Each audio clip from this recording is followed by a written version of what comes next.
Do you remember how many times you searched something on the internet in the last week? A tough question, isn't it? Don't worry, you don't need to start counting because it is almost impossible to remember. Searching the internet has become a part of our life and we do it all the time.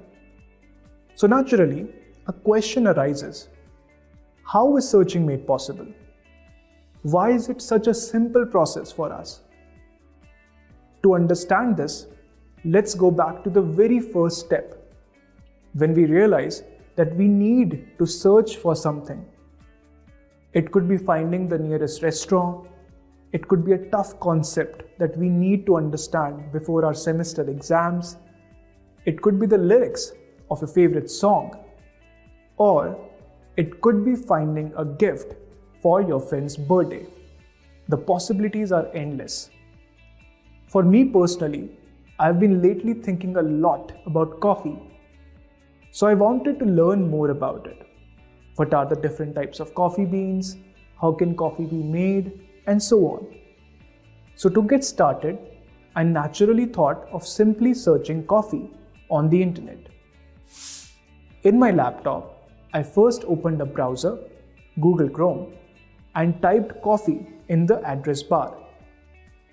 Within a second, I got lots of results in front of me in the form of videos, images, websites, and much more. Now here's the interesting thing. These results were displayed by something called a search engine. Have a look at the logo here. In my case, Google is the search engine that displayed these results when I typed coffee in the address bar. So what is a search engine? In the simplest terms, a search engine is an online tool that enables users to locate information on the World Wide Web.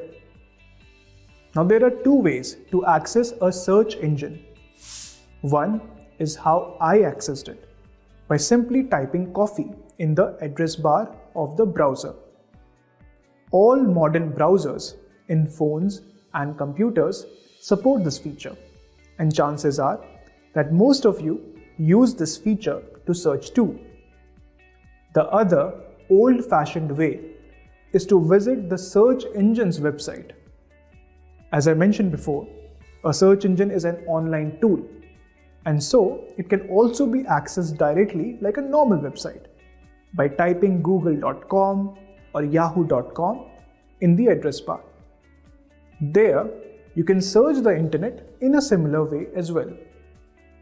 Quite simple but fascinating. Search engine is a website that displays other websites.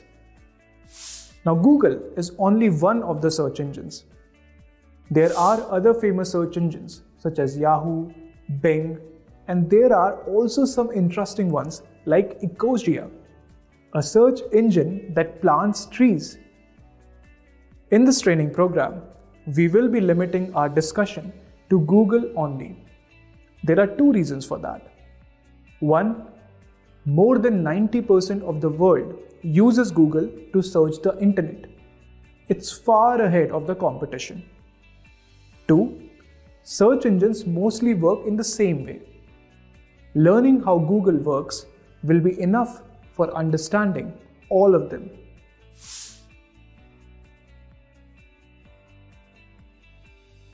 Now that we have learned what a search engine is, some of you must be wondering, why should it interest a budding digital marketer?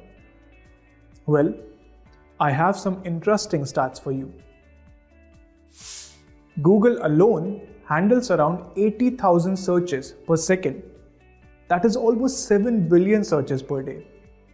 This is a big opportunity that a brand, business, or even an individual cannot miss. Everyone who is searching on Google wants to find something that they need. It could be a need to learn something, go somewhere, or purchase something. Let's understand this with an example. Let's step into the shoes of the marketing head of the smartphone company again. Now, if someone wants to purchase a smartphone, there is a good chance that they will search for it on Google. They might search for something like latest smartphones below 15,000. Now, if Google displays your website as one of the results for this search, just imagine the number of people who might visit your website, browse the phones, and eventually purchase one. A very big opportunity, isn't it? That is why, as a digital marketer, one of the most important tasks is to make your website visible on search engines.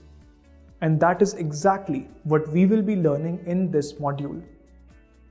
Now that we understand the importance of search engines, it is time for us to understand how they work. So in the next video, we will be learning how search engines work behind the scenes and display results when we search for something. See you soon.